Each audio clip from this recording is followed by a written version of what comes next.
We're talking about complex numbers. All the way through this class, I've told you there are two problems that we need to be concerned about with the real numbers. One of them is taking the square root of a negative number, which we're going to talk about today, and the other is dividing by 0. All of these things are still going to hold true. This class, just this one class, we are going to step into a little bit further into the realm of mathematics. We're going to talk about complex numbers. The reason we're talking about that has to do with quadratic equations, quadratic functions, parabolas, and things like that. We will link it all up, but I wanted to give you this first heads up about what's coming down the pike, because we're talking about numbers that go a little bit beyond the real numbers that you are used to. And you're going to understand complex numbers is something that we imagine. In fact, we use the letter I to talk about complex numbers because we imagine them. They are not literally real numbers. And so with that, I want to go quickly to a toolbox, and I want to talk about some basic things having to do with radicals, square roots, and things like that. And that is, one of them is that the square root, let's write toolbox here. So you know this is one of those things that you can always go to the bank on. The square root of a times b is equal to the square root of a times the square root of b.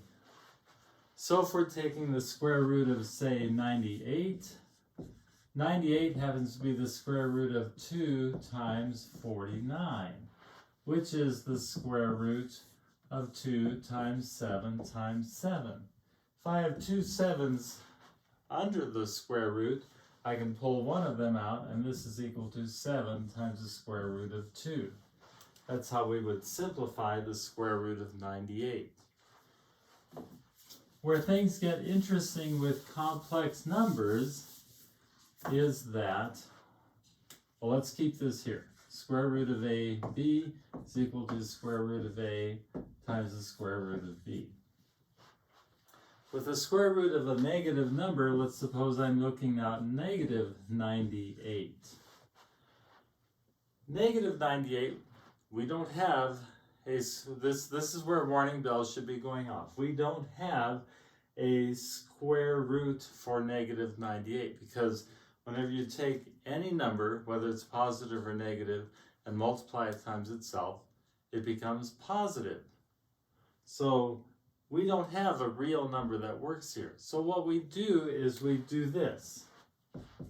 We say that this is equal to the square root of minus 1 times 98, which is then equal to the square root of minus 1 times, and then we, from what I just did before, times 7 times the square root of 2. This number we call I. The square root of negative 1 is I. And this is basically, we are defining I to be this.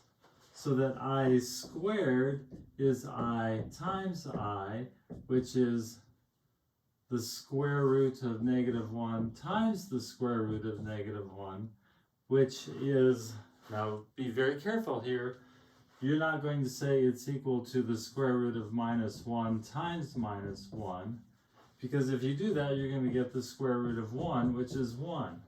That doesn't work. Instead, square root of negative 1 times the square root of negative 1 is, by our definition, minus 1. Let's recap. AB, we can take the square root of that and we can split it up into two things. And that's what we need to do in order to do the square root of a negative number. Square root of a negative 1 times 98. The square root of 98, let me do the intermediate step, square root of negative 1 times the square root of 98. That square root of 98 is this right here, 7 times the square root of 2.